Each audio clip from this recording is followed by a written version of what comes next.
Assalamu alaikum wa rahmatullahi wa barakatuh. Mbala tanto ba barkada. Me kisini ne mani ala fe. Ka jidi ka chaya ka danfen barka manga, danfen wala sahrama. Danfen muni a hereka buni danfen bela jeni ala kara Muhammad sallallahu alaihi wa sallam. Ana furu nyogo nyimo furu muso sanumo. Ummahatul mu'minin, mu'minun baw. Ana ka sahaba kulogelo. صحابة رسول الله صلى الله عليه وسلم ورضي الله عن الصحابة على كجن صحابة وبلا جريمة ولود يجسرك على كلا دماء ديننا فو على دينين سيد ولا يربي أم على ديري على كان بالون دينين دفالين على كان فاتوني نمانياي على كان نمانيا وجدي على كان بوشي شيطاننا أنغا جماني على كان كولوسما على كان باسكي على كان فتنة وبا على كان تورو ولي على كان كليسكي داما على كان دونغا فاداما على كان لابوني nga salame furo wala ka hinula ala ka yafuma o yanko la haraso sigi muna anta mawereta ala ka noyoyi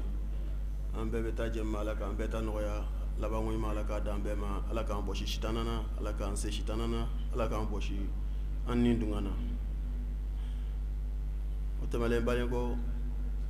munasaba do kumbanka noye evenement do e otuma sigatala kutubawo yele malendo ni wakati na temu yele malendo titru yele malendo wajuru yele malendo kanyeshama fana o femi la yineno femu be wakati munani nyumando aka foka dogodoli kala ka encourager likala la ka ni sawaba be otumani juguma fana do aka fo ka kololo fo ka toro fo ka farati fo ka mantoro fo ni ala mami ben sababa ma ibe kisha toro ma ala ka nafani wajui ala ka ben sababa ma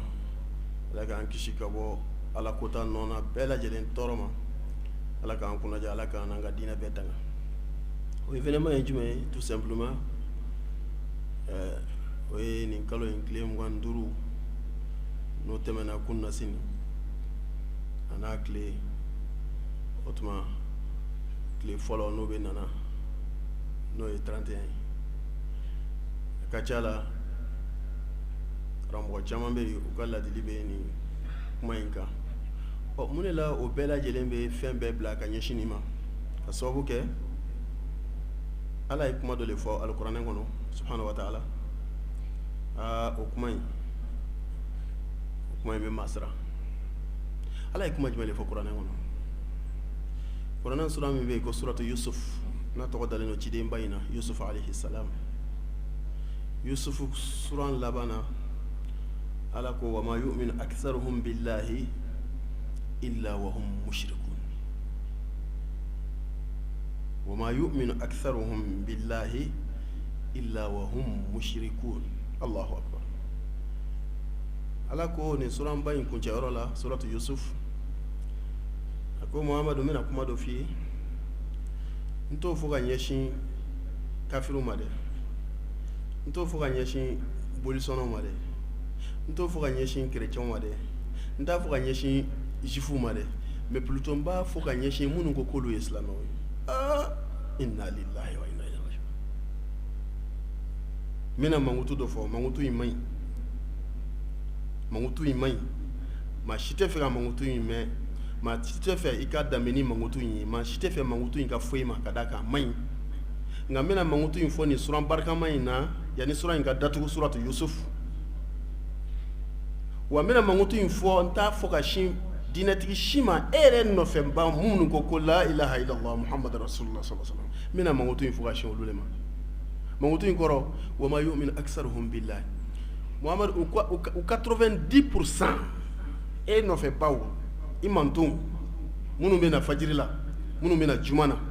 munu bena conférence islamique la munu beta islamia barala munu beta janaja islamia yonga janaja la munu be okuma islamia ka dengulu ke munu be islamia furusri ke munu be islamia barawla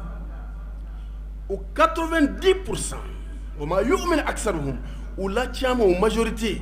o ta fo fiyo ko ye mu'mini ka islamia finita illa wa hum mushrikun faut qu'à soit en réalité Dieu son ordre inna lillahi wa inna ilayhi raji'un faut qu'à soit en réalité ani misiw don fo k'a sɔrɔ en réalité associataire don bolisɔnnaw don an balimaw nin gɛlɛyala dɛ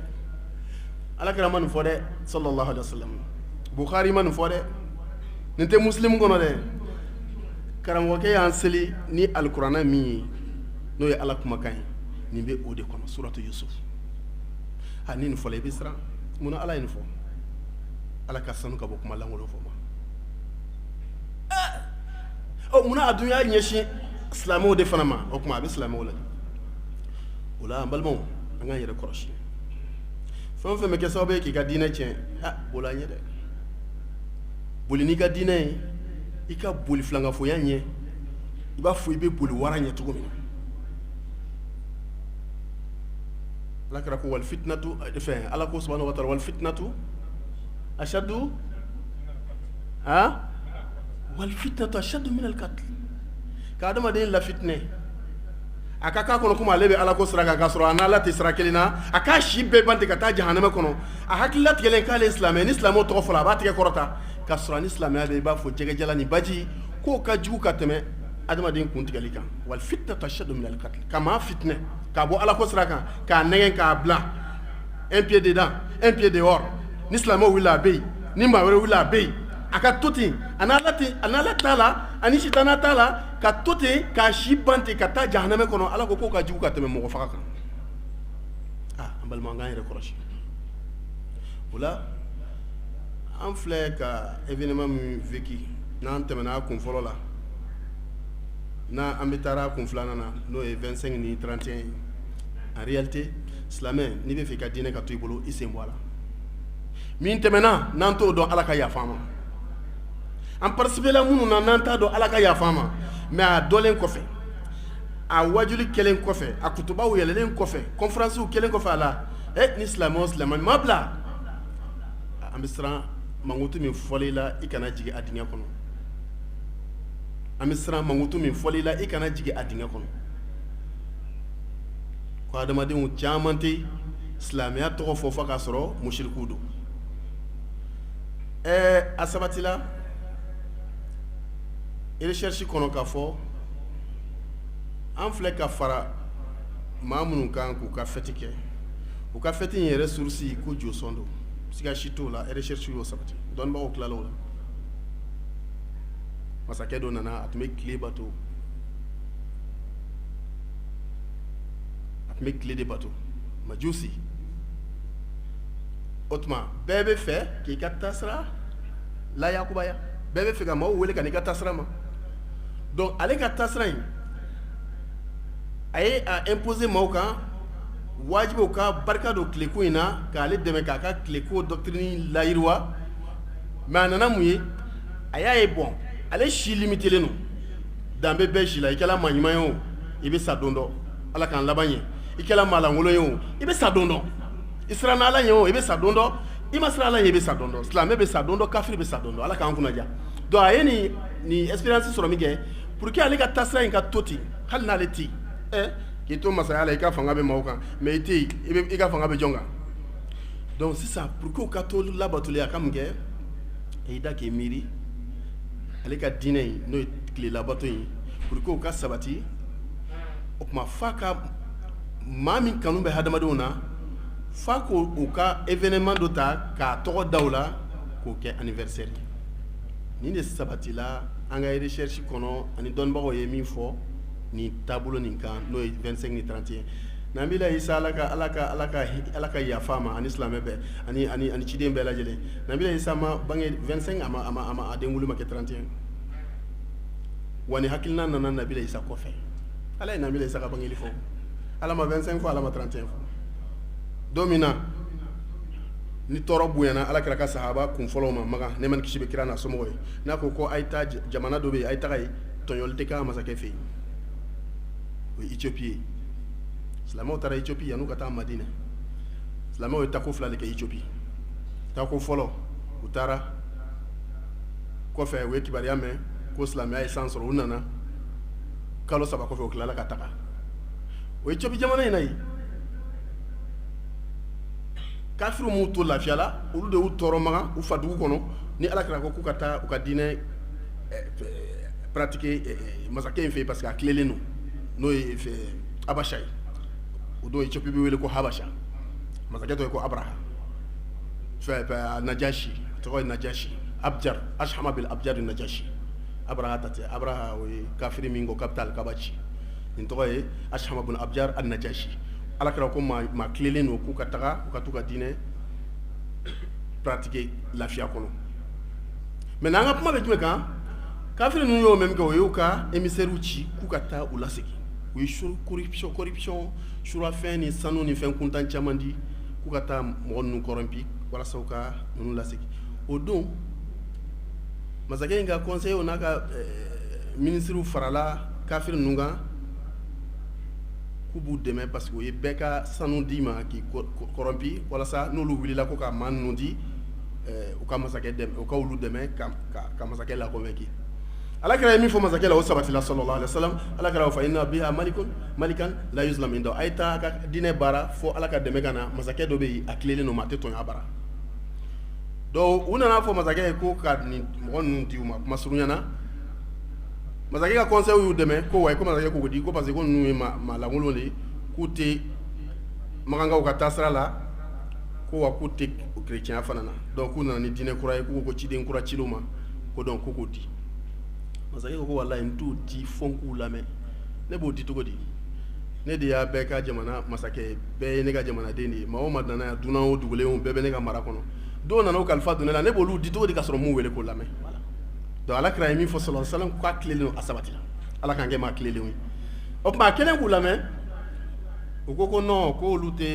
olu ma boli ninnu ɲɛ u ka maraba t'u ye u ka jɔn tɛ foyi mais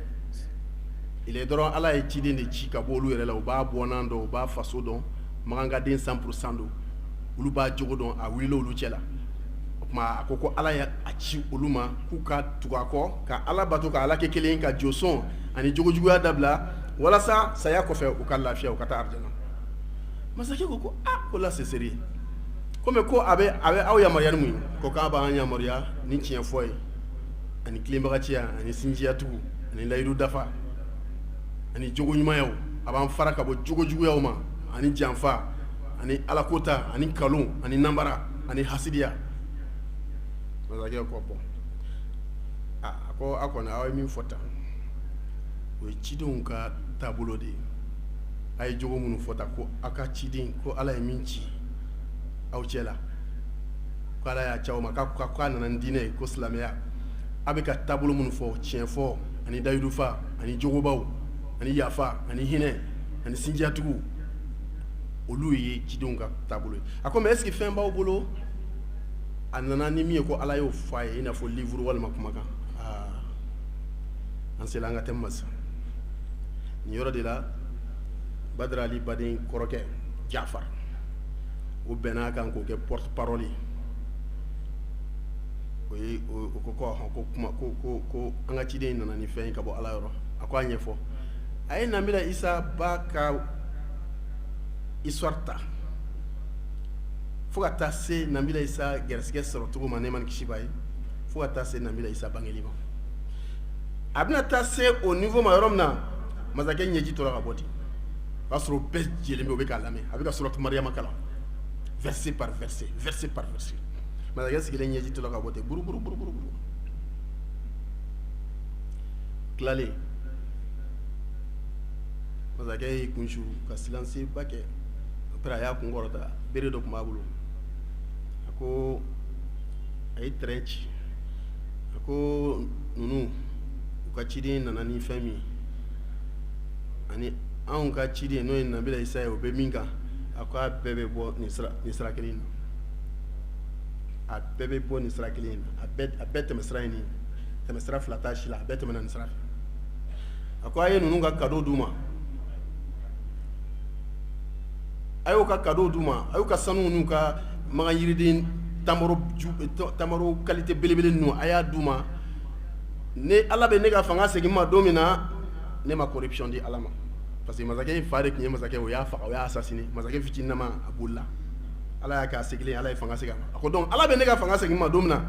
n fa salen kɔfɛ jugu kelen ka n fa faga ala bɛ ne kɛ masakɛ ka bila n fa nɔ na don min na a ko ala ma surafɛn minɛ ne bolo jala jala donc a y'u ka surafɛn dun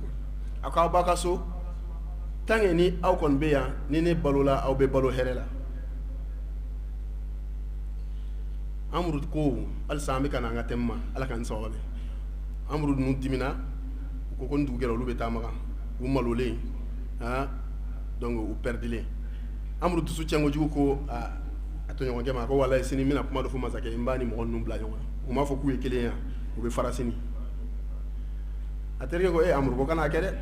i b'a lɔn ko diinɛ na ni mɔgɔ mun ka diinɛ ye kelen ye k'olu le kanu bɛ ɲɔgɔn na Amru ko ko sini dugu ka kɛ bani n bɛna kuma dɔ fɔ a b'u gɛn sisan a yɛrɛ b'u gɛn ka d'a ma dugu jɛra u bɛna u ka sow ta Amru nana fɔ masakɛ ye ko mais ko faama e ko k'e ni ninnu ye kelen ye k'u ka ciden nana ni min ye k'a ni Nabila Isa bɛ min kan k'a bɛɛ bɛ bɔ réseau kelen na mais u bɛ kuma dɔ fɔ Nabila Isa ma ne y'o mɛn o ma ɲi dɛ masakɛ ko o bɛ mun fɔ Nabila Isa ma ko k'a ka bɔ ale d'a ma k'a ka bɔ ale d'a ma masakɛ ko masakɛ y'o wele maintenant u nana ka na rassembler masakɛ bɛ nin ka faama ninnu sigilen don masakɛ ko aw bɛ mun fɔ aw ka ciden min nana a bɛ mun fɔ Nabila Isa ma Jafar bɛ nin kuma ta Jafar ko ko Nabila Isa inama Abdullahi wa rasuluhu ko ala ka jɔn don ala ka ciden don masakɛ ko mais ko ça c'est clair et net ko o ye kuma kura ye ko o conviction b'anw yɛrɛ la ala ka jɔn don ala ka ciden don masakɛ gɛrɛfɛ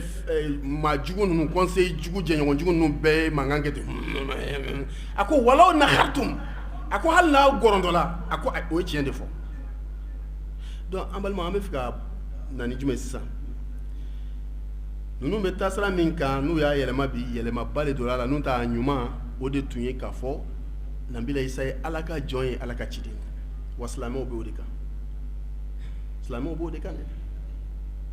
mais masakɛ in jobatola in tilebatola in pour que ni a ka taabolo in ka to o anniversaire ka to a kɛ a ye mun kɛ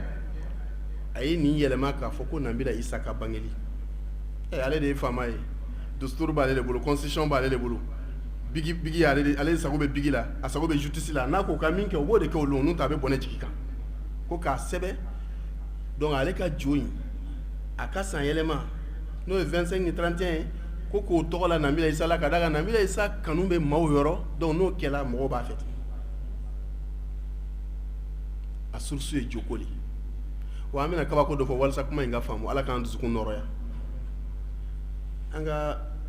31 ni 25 to yen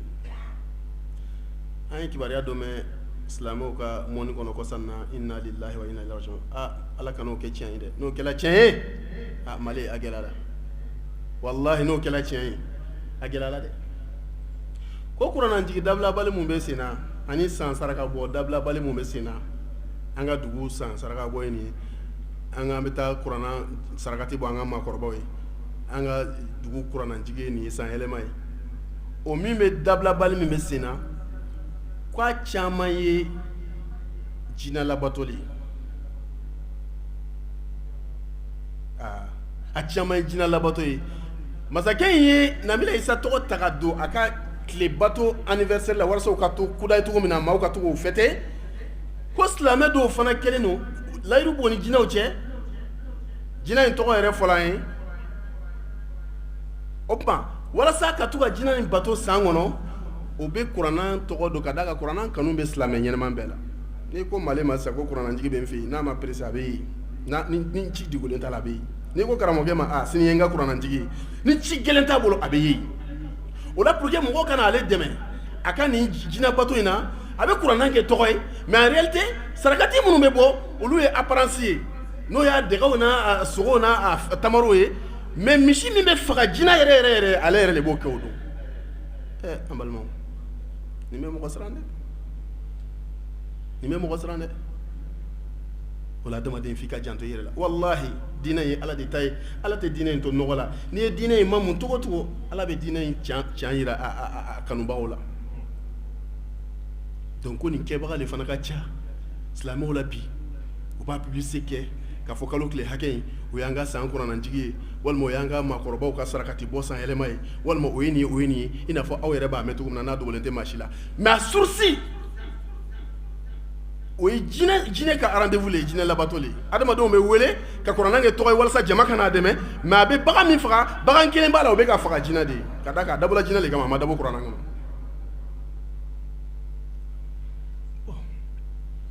adamaden i bɛ dogo maaw la mais i tɛ dogo ala la maa minnu bɛ na ala ka tubi nɔgɔya n'u ye n'u tɛ hali n'u ye diɲɛ bɛɛ fara ɲɔgɔn kan hali ni kuranɛ 1000 jigila hali ni yasini miliyari jigila min b'a dusukun na ala b'o de lajɛ o tuma i bɛ min kɛ kɛnɛ ma ani i bɛ min fɔ maaw ye ani e yɛrɛ ni ala cɛ min bɛ yen f'olu k'a bɛɛ kelen ma n'u tɛ ala bɛ dusukun de lajɛ dɛ wala ala ka kuma in y'a kɔrɔ ye wa ma yu'minu aksaruhum billahi u majorité aksaru kɔrɔ ye min ka ca n'a bɛɛ ye yaya o la an ko 90% n'u tɛ a bɛ se ka caya o yɛrɛ parce que ala ko aksar kɔrɔ ye min ka ca wa ma yu'minu aksaruhum billahi Muhamadu kan'o ye ta k'o ye silamɛ ye u la caman u bɔgɔden n'i y'o jɔ min ka ca n'a bɛɛ ye pewu illa wa hum mushrikun filankafo don ala mɔgɔw tɛ wala silamɛ hali si ma tila dɛ i ni ala cɛ lajɛ e bɛ seli la an cɛla yan an ye fitiri seli ɲɔgɔn fɛ n'ala sɔnna an bɛna safo seli ɲɔgɔn fɛ wa fajiri t'i dan o m'i bɔ dɛ e ni ala cɛ lajɛ est ce que ala kelen ni place bɛ dusukun na walima i bɛ kɔ wɛrɛ la n'i ye jaabi min di yɛrɛ ma o de y'i ka diinɛ ye kɛnɛkata in ye adamadenw ka seereya de ye kɛnɛkata in ye adamadenw ka seereya de ye parce que n'i ma seli an tɛna t'i su don n'i ma seli an tɛna t'i ka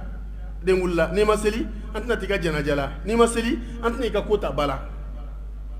mais o t'a balen dɛ tawhidu n'o ye ala ɲiyɔrɔ ye ala kelenbagaciya i dusukun kɔnɔ dusukunnasiri mun b'i la o lajɛ maa b'o dɔn maa t'o dɔn ni ala kelen ni place bɛ yen walima ni fɛn wɛrɛ bɛ yen ni fɛn wɛrɛ bɛ yen i ma tila fɔlɔ dɛ tuubi n'o tɛ hali i ma daminɛ ala ka nimaniya d'an ma ala k'an dusukun fa ni ala kelen place yara bi adamadenw y'an ka diinɛ seere kɛnɛ ma cogo min na ala k'an ni ala cɛ lahariya danaya ɲɛ ka tɛmɛ o kan pardon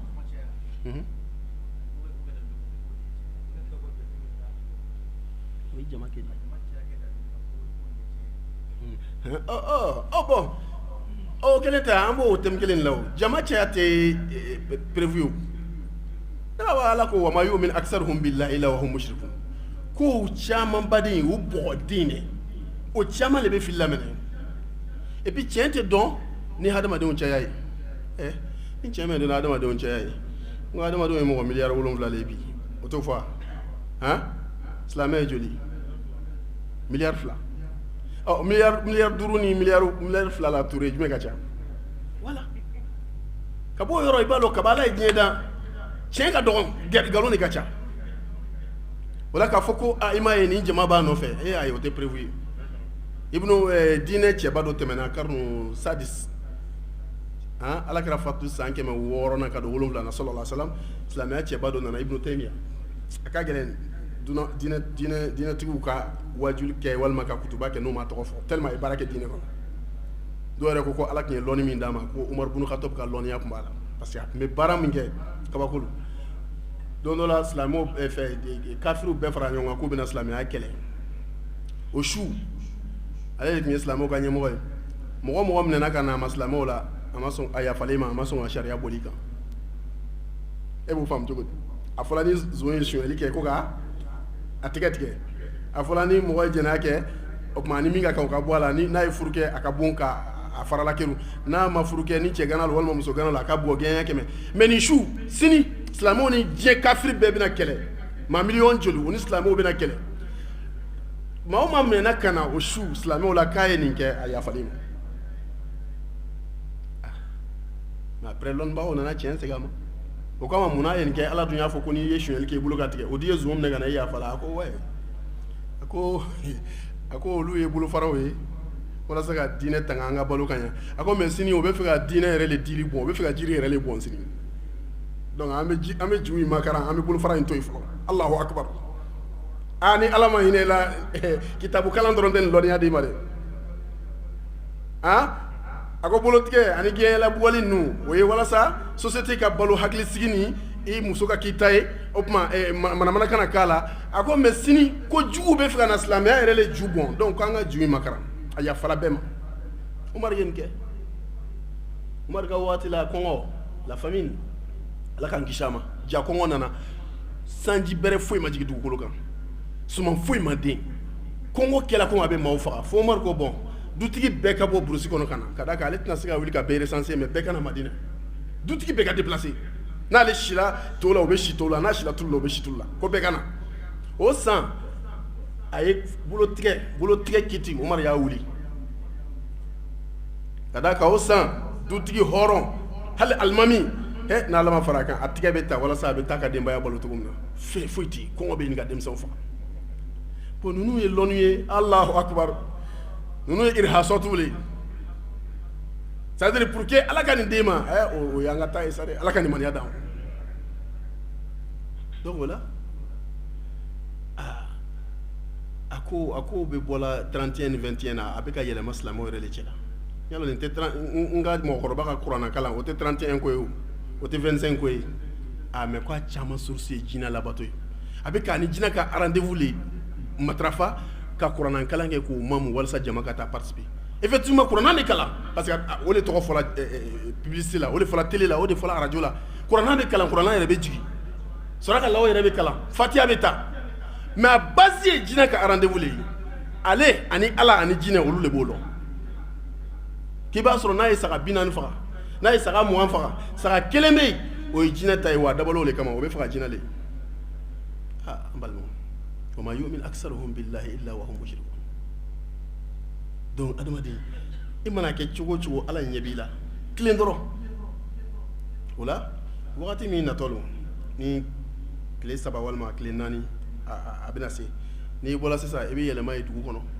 comme an yɛrɛ ta alhamdulillah an ta kɛlen bɛ malgré nous ala k'an sutura n'i y'a mɛn k'i bɛ 31 fêter i ka balo de b'i bolo n'i y'a mɛn i bɛ 31 fêter marché de bɛ bitigi la an ka alimami ala k'an laban yan a ye kuma dɔ fɔ o bɛ masiran dɛ Madu Kɔnɛ u yɛrɛ bɛ taama na bi Côte d'Ivoire jamana kan ala k'an n'u ɲɛ da ɲɔgɔn kan hɛrɛ la a taara dawa la ko dɔw ye bitigi datugu gɛlɛya fɛ ka taa yɔrɔ wɛrɛ yɔrɔ y'a dan ye dɛ butigi min ni kaba ala y'a dan a tɛ métier wɛrɛ lon kɔ a ye muso furu la ka denw sɔrɔ o la denw bɛ ukɛli k'o la a yɛrɛ dahirimɛ b'o la a mana min feere don min na n'ala ye min ka gɛrɛsɛgɛ a bɛ na so jɔlaw la walima location bɛ sara o la k'a y'a datugu gɛlɛya fɛ ka d'a kan marché tɛ yen a taara jamana wɛrɛ la jamana min b'o lahaliya la donc ala ka lafiya d'an ma ala ka nɔgɔya d'an ma o la au 21 au 35 ni au 25 ni au 31 ni an k'a ye an k'a to yen gɛlɛya don gɛlɛya tɛ o hali ni ala ye hɛrɛ kɛ nin kɔ an k'a ye k'a to yen an ka taabolo tɛ a surusi ye josɔn ye wa a danbɛlɛ ka taa min ma o yɔrɔ ka jan a ma ka bɔ o yɔrɔ ka jan a la n'o ye Nabila Isa ye a ma bange a la a t'a kalama wa a salen kɔ san 300 au minimum nin ko in sɔrɔla ka kɛ mɔgɔ fatulen san 300 fɛn min kɛra i kɔfɛ o y'i ka taabolo ye n ko ala ko alakira ma sallallahu alaihi wasallam al-yawma akmaltu lakum dinakum wa atmamtu alaykum ni'mati wa raditu lakum al-islam dinan alakira ma fatu fiyewu fo diinɛ dafala tɛrɛ a ma ko dɔ k'a foyi to sallallahu alaihi wasallam donc ni maa o maa nana ni fɛn kura ye diinɛ na o de la dɔnnibaga sɛbɛ wa ni silamɛ ɲɛnama o t'a minɛ i bolo ka d'a kan nin bɛ kuranna kɔnɔ bi n ye n ka diinɛ dafa o kan mɛlɛkɛ tɛ jigin tugun kana fɔ ko kala Allahu akbar al-yawma akmaltu lakum dinakum bi ne ala ye silamɛya diinɛ n jɛna n'a ye n ye kase bila a kan selikiti wɛrɛ tɛ jigin sunkiti wɛrɛ tɛ jigin jihad wɛrɛ tɛ jigin tawafu wɛrɛ tɛ jigin umra wɛrɛ tɛ jigin furu kiti wɛrɛ tɛ jigin min jigila a banna n y'a dafa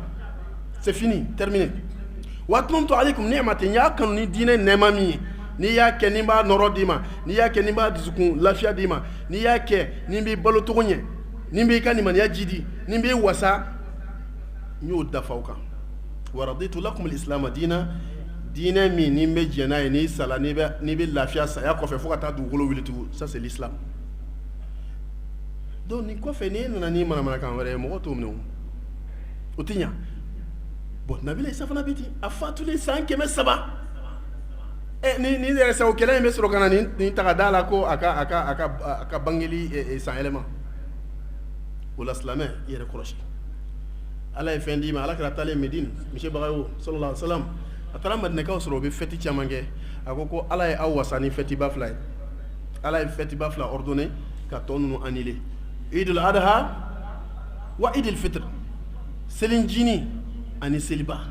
ala y'o d'aw ma a ka jahiliya fɛti ninnu bɛɛ to yen mais an ta ye joli ye yan yalgoy a ka ca kojugu maa o maa mana wuli an b'olu dɛmɛ maa o maa mana wuli silamɛw de b'o ɲɛfɛ wallahi silamɛw bɛ dépense ni manifestation min kɛ ni 31 ni 25 la chrétien yɛrɛ t'a kɛ o t'a kɛ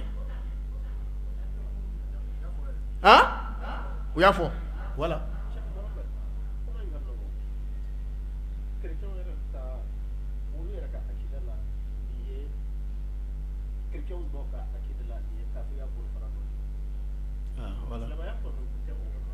voilà o la silamɛ e bɛna kɛ jumɛn ye sa silamɛw mana wuli n'an bɛ taa selikɛnɛ na e bɛ ɲɛfɛ n'an bɛ taa fɛn na e yɛrɛ bɛ ɲininkali kɛ ko jakatil fitiri bɛ bɔ kuma jumɛn an b'o f'i ye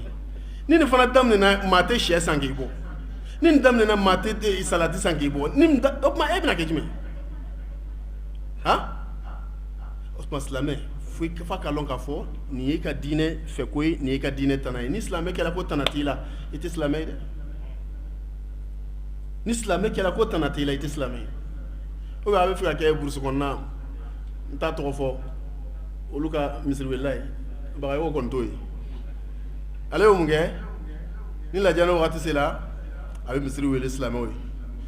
ni kɔmɔ bɔ wagati sera ale de bɛ dundu fɔ kɔmɔtigiw ye an ka karamɔgɔ dɔ de y'a fɔ a ye ala ka hinɛ a la a yɛrɛ fatula kɔsan na k'olu taara dawala ye olu taara sɔrɔ misiriwelila le ye kɔmɔ dundu fɔla ye a bɛ ɲagamu ka tɛmɛ nin kan wa bon selibakɛla ani seliba saga sanbaga ani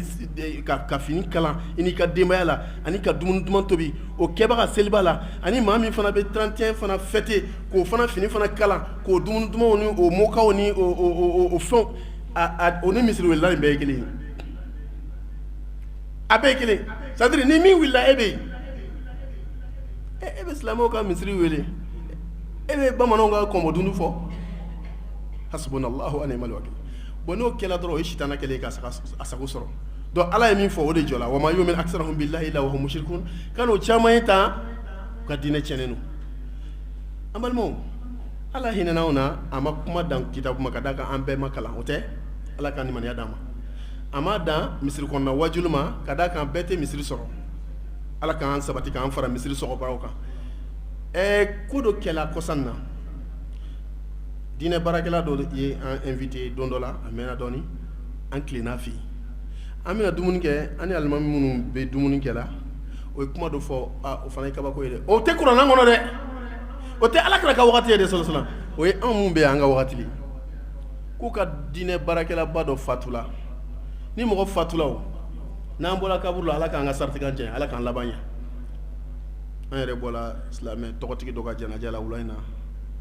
Lafiyabugu ko Abu Zaid a ye tanto sɔrɔ kosɛbɛ baara mun kɛ diinɛ kɔnɔ an b'a la deli ala ka hinɛ a la ani silamɛ su bɛɛ a ye misiriw jɔ kalanyɔrɔw jɔ ka diinɛ cɛsiri kun ka bon a ye tantoba sɔrɔ karamɔgɔ caman tun bɛ yen an bɔla yen dɔrɔn ka siɲɛ ala ma se so an b'a la deli ala ka hinɛ a la ani silamɛ su bɛɛ ani silamɛ fure kɔrɔlen kuran an t'a maa wɛrɛ ta ala ka hinɛ a bɛɛ la ala ka an ni diɲɛ farako ɲa ala k'an ka nimaniyaw jidi a ko o taara karamɔgɔkɛ in su don an ka kuma in lamɛn dɛ nin b'a yira hali bi tulo kunnandi le bɛ kuma mɛn ala k'an kɛ tulo kunnandi ye ko a sa'idu man wu'iza bi ghayrihi ko maa kunnadi ye jɔn ye ala bɛ mɔgɔ wɛrɛ ka erreur mɔgɔ wɛrɛ ka kibaruya kɛ k'e ladi e b'a fɔ cɛ ha komi ne ma sa fɔlɔ na n ka n yɛrɛ lɔ na n ka n ta tɔgɔ lɔ ya rabbi ala k'an nafa ni wajuli ye o la a fatulen u taara janaja kɛ u nalen foliw ni bonyakosegiw ni buranw ni fɛnw foli kɔfɛ ani alimamuw ni jolikɛlaw ka foli kɔfɛ an bɛ kuma dɔ fɔ jɔn hakili b'a la ni janaja kɛla n'an ye foli kɛ yan an ka mɔgɔw labila an bɛ kuma dɔ fɔ monsieur Bagayogo merci ayiwa banbagatɔ adamaden de kun don ani maaw tun bɛ sigi la ni min ta b'a la an t'o fɔ ni jama yɛrɛ kɛlen i bɛ se ka na ɔ n'a ta bɛ min na ayiwa o y'o tigi na ala kungo ye n'a y'a yɛrɛ yira o lo an balimaw nin kelen a ma ɲa dɛ alimamudu de bɛ kan baro bɔ an ye ala y'an seere an bɛ tilela dunna ko min ta b'a la ko cɛ dɔ wulila ka jɔ i b'a la cɛ ye min fɔ a inna lillahi wa inna ilaihi raji'un ala kun kana to ala kun kana fɔ maaw bolo fala ale la a bɛ ɲɛfara na a bɛ komiti la a bɛ diinɛ ko ɲɛfɛ ni diinɛ ko wulila bɛɛ ala k'a ka diinɛ ko ka bon mais a lajɛ i bɛ cogo min na ala b'a yira maaw la yanni lahara cɛ ala k'an bila ɲuman kan o cɛ ko ko komi a fɔla ko ni min ta b'a la ko u ka village la u ka sɔnni kun mana se a b'a fɔ k'ale k'a ka ba ale ye ba marala de ye quoi cɛ in ale bɛ village la ni sɔnni sera ni village jɔ sɔn sera a b'a fɔ bon ko ale ka ba dɔ di a tɔgɔ la u bɛ sɔnni kɛ k'a b'a sara est ce que a ye kuma in faamu silamɛba don duguba kɔnɔ diinɛ ɲɛmɔgɔ lo maaw ka danaya b'a kan maaw yɛrɛ b'a fisa u yɛrɛ ja a bɛ jo sɔn a bɛ to ka village mɔgɔ dɔ bila o bɛ ba mara o bɛ élevage kɛ a b'a fɔ bon ni sɔnni sera ni o ko bɛɛ ka taa n'i ka ba ye i bɛ taa ba di an bɛ tila k'a wari d'i ma ko ze in t'a wari k'a m'o sara k'o juru b'a la an balimaw an ka tilela a don an ka tilela dun goyala dɛ o kɛla bacili hali a tɛ san bɔ fɔlɔ kuma in fɔla hali a tɛ san bɔ a fɔla an ye bon e bɛ mun wɛrɛ kɔ fa bi ayi hadisin ba'dahu yu'min o bɛɛ e bɛ fɛ o ninnu kuma minnu bɛ fɔla o halisa e bɛ k'i sago kɛ e bɛ fɛ ala ka e fana bin a dingɛ kɔnɔ o tuma n'i ma tubi i bɛ bin a kɔnɔ parce que i bɛ bin a kɔnɔ kɔrɔ ye di n'e ma tubi e t'e sa kuma lɔ wa n'i sala k'i to a la dɔrɔn o taara yɔrɔ min na i bɛ taa yen yara bi ala ka tubi nɔgɔya ye ala k'an ka nimaniya kɛrɛnkɛrɛn ala ye koyi walahi ni kuma ninnu bɛ adamaden ɲagamu kojugu mɔgɔ bɛ se ka kɛ cogo di ka diinɛ birifini ta a cɛsirilen don diinɛ ko la k'a sɔrɔ jɔsɔnnaw ka fisa n'a ye o bɛ se ka kɛ cogo di maintenant o y'an kabakoya min kɛ a ye misali histoire filanan fɔ o ni dɔ in o bɛɛ y'o jɔsɔn kelen ye mais o forme tɛ kelen ye ko dɔ nana dɔ fatula diinɛtigi dɔ fana fatula dɔ bɔra village la ka na o ka janaja la dɔgɔkɛ y'a ye dɔrɔn dɔgɔkɛ énervé la parce que dɔgɔkɛ b'a dɔn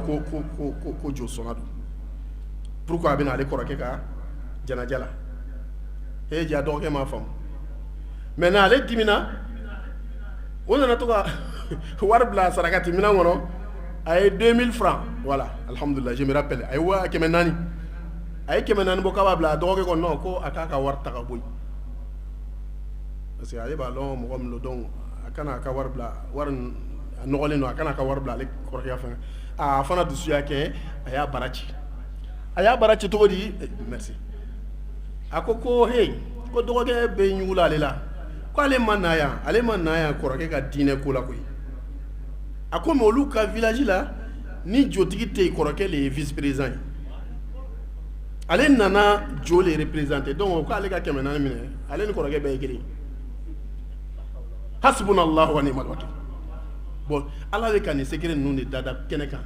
mais ala m'a da dɛ an yɛrɛ de y'a da yara bi ala k'an lahaliya ɲɛ n'i ma kɛ a tɛ fɔ mais ne ye min kɛ o de bɛ fɔ fadal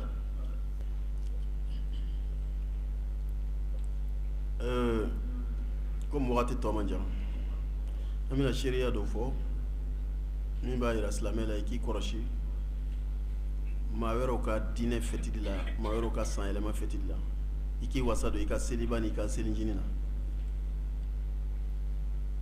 tasiraba dɔw yɛrɛ kɛlen don farafinna tile bi yan fan fɛ n'a bɛ f'o ma ko malikiya alimami maliki ka masabu ala ka hinɛ a la ale ka dɔnnibagaba dɔ u ka kitabu dɔ bɛ ko alimadkhal n'i y'a fɔ dɔnnibaga fɛn fɛn o b'a dɔn madkhal o ye kitabuba ye malikiya kitabu b'a fɔ arisala ninnu ni muwatta bɛ cogo min a bɛ kuma in fɔ ka bɔ maa min yɔrɔ o ye maliki ka kalanden dirɛtili ibnu kasim ni maliki tɔgɔ fɔla yɔrɔ yɔrɔ ibnu kasim tɔgɔ bɛ fɔ o da kan a ye kalandenya k'a bolo a y'a lazimiya a y'a ka taasira labato o ko a tɛ bɛn silamɛ ye nasaraw ka sanyɛlɛma la n'o ye 31 ye i ka feere k'u ma k'a ta dumuni na kana nanfɛn kana sumana wala ka bolifɛn singaw ma wala k'u dɛmɛ sira la sira o sira bɛ kɛ sababu ye n'u b'u ka fɛti manifester ka ɲa a ko a tɛ bɛn a ko o min filɛ nin ye o de ye karamɔgɔ ka taabolo ye n'o ye Imam Maliki ye Allahu Akbar nin ye jɔn ka kuma ye Madkhal tigi n'o ye kitabuba ye i n'a fɔ Imam Maliki ka kitabu bɛ cogo min na Madkhal réalisé baga a y'a minɛ ka bɔ jɔn ma Ibn Qasim le ye Maliki ka kalannen principal ye bɛɛ bɛ min dɔn o de bɛ ka nin fɔ ko a tɛ bɛn 25 la walima 31 na silamɛ a ma fɔ k'i ka a kɛ dɛ a ma fɔ i ka fɛti dɛ o kɔni tɛ sa ko i kana u dɛmɛ i kana fɛn d'u ma n'u taara i ka bitigi la e yɛrɛ dun y'a lɔn ninnu bɛ nana makɔrɔni minnu san u bɛ nana fɛn minnu san u bɛ nana kɛ k'u ka fɛn de fɛti u ka sayɛlɛma de fɛti k'a tɛ bɛn i ka fɛɛrɛ u ma o ma silamɛ minnu bɛ sɛko marché kɛ olu ta bɛ kɛ jumɛn ye minnu bɛ marché yɛlɛma k'a kɛ poulet feere ye ko parce que ko 31 na k'a bɛ marché baci la olu ta bɛ kɛ jumɛn ye minnu bɛ yɛlɛma ka don fɛn wɛrɛ feere la charbon feere walima c'est à dire fɛn bɛ kɛ sababu ye k'a ko yakubaya minnu bɛ yɛlɛma ka don macaroni spaghetti feere la walima alimentation k'a karaba k'a dayɛlɛ parce que a événement na a bɛ marché olu ta bɛ kɛ jumɛn a ko a tɛ bɛn alimamiba a ka taasira n'o ye Imam Maliki o de ye silamɛ i k'i wasa don Ala ye min d'i ma n'o ye fɛtiba fila ye seliba ni selicini i k'i wasa don o la mun ye fɛn wɛrɛ ye fɛti wɛrɛ ye diinɛtigi wɛrɛ ye i kana fara kan kana participer kana dɛmɛ k'a la kana foyi hali kana feere k'o ma feere yɔrɔ o y'a dan ye feere ye sanni feere de o a b'i ta di i b'a ta di mais k'i kana kama n'i y'a lɔn k'a bɛ nana kɛ ka a ka sayɛlɛma de fêter ka d'a kan a source ye Alakota ye donc vraiment nin kuma in nin t'a fɔ ko fɔlɔ ye nin t'a fɔ ko tanna ye nin t'a fɔ ko kɛmɛna ye mais diinɛ ye dɔrɔn Ala ko wa zakirina zikra tanfa'ul mu'minin Muhamadu i ni mantonw a ye ɲɔgɔn hakili jigi Ala ko la a ye ɲɔgɔn hakili jigi lahara ko la a ye ɲɔgɔn hakili jigi kaburu kɔnɔna na a ye ɲɔgɔn hakili jigi adamaden ka ko laban na o min filɛ nin ye a bɛ mumini nafa ni bɛɛ n'a ma bɛɛ nafa a bɛ dɔ nafa wajilu kun y'o de wajilu kun tɛ hakɛ tɛ wajilu tɛ pourcentage ko a tɛ majorité kɔ n'a ye min nafa o kuma wajilu ye nafa kɛ yarabi Ala k'an nafa ni wajilu ye o kuma nin kɔfɛ vraiment an k'an wasa don Ala ye min d'an ma na fɛn min man di Ala ye n'o t'an ka taasira ye an kana fɔ k'an bɛ fara olu kan n'o t'an bɛ kɛ lɔbaga lafiri ye ni min wulila i bɛ yen ni silamɛw wulila i bɛ yen ni seliba wulila i bɛ ɲɛfara na ni la ilaha illallah wulila i bɛ yen ni maa mun fana tɛ silamɛ n'olu wulila i bɛ yen n'o kɛla i ka diinɛ bɛ nɔgɔn sitana b'a sago sɔrɔ i la e b'a miiri k'i bɛ taasira kan k'a sɔrɔ i ni Ala tɛ ɲɔgɔn fɛ Ala k'an kisi o ma an b'a la deli yarabi Ala k'an wasa don n'an ka diinɛ ye Ala k'an bɔ an yɛrɛ kalama fɛn o fɛn ye sira wɛrɛ ye min tɛ silamɛya taasira ye n'a tɛ bɛn silamɛya la k'an yɛrɛ minɛ k'an ka denbaya minɛ ka bɔ o ma Ala k'o nɔgɔya an ye Ala ka barika don an ka sɔrɔw la Ala k'an ka sɔrɔ ninnu kɛ halalaw ye Ala k'a dun tɔgɔ nɔgɔya an ye sɔrɔ lahariya fila don lahara dɔ i bɛ ɲininka i y'a sɔrɔ cogo min ani i y'a dépenser cogo min n'i y'a sɔrɔ halala la n'a dépenser cogo ma ɲa i ma tila Allahu akbar n'i y'a sɔrɔ haramu fana na n'i y'a don hali halala la i ma tila ka d'a kan a source man ɲi f'a ka sɔrɔ halala la a ka dépenser halala la wa a sɔrɔ halala la o ye sira min ka di Ala ye a ka don halala la o ye jumɛn ye a ka don sira la min ka di Ala ye o tuma n'i y'a don sira la min man di Ala ye halala in fana t'a wasa parce que a dépense man ɲɛ f'a fila bɛɛ ka ɲɛ sɔrɔ cogo ani dépense cogo Ala k'an ta sɔrɔ cogo ɲɛ Ala k'a dépense cogo ɲɛ Ala k'an wasa n'an ka diinɛ ye Ala k'an bɔsi sitana na Ala ka laban ko ɲuman d'an ma Ala k'an tanga Ala k'an ka diinɛ tanga Ala k'an ka jamana tanga Ala ka nimaniya d'an ma Ala k'an balo ni silamɛya dafalen Ala k'an dusukun nɔrɔya Ala kana sitana se an na Ala k'an bɔsi sitana na an ka silamɛ furu Ala ka hinɛ u la o y'an ka kiti min Ala k'a nɔgɔya an bɛɛ bɛ taa jama Ala k'an bɛɛ ta nɔgɔya jamana Ala k'a kolo suma jamana Ala k'a kolo suma jamana Ala k'a kolo suma Ala ka fitinɛ bɔ a kɔnɔ Ala ka janfa bɔ a kɔnɔ Ala ka juguya bɔ a kɔnɔ Ala ka baganma bɔ a kɔnɔ Ala ka binganiw bɔ a kɔnɔ tɔɲɔli min bɛ jamana in kɔnɔ Ala k'a wuli Ala k'a falen hɛrɛ ani tilenbagaciya ani lafiya ani diinɛ dafalen na Allahumma lakal hamdu kama yanbaghi li jalali wajhika wa azimi sultanik Allahumma salli ala Muhammadin wa ala ali Muhammad kullama dhakarahu dhakirun wa salli Allahumma alayhi wa ala alihi kullama ghafila an dhikri ghafilun Rabbana atina fid dunya hasanatan wa fil akhirati hasanatan wa qina adhaban nar subhana rabbika rabbil izzati amma yasifun wa salamun ala al mursalin walhamdulillahi rabbil alamin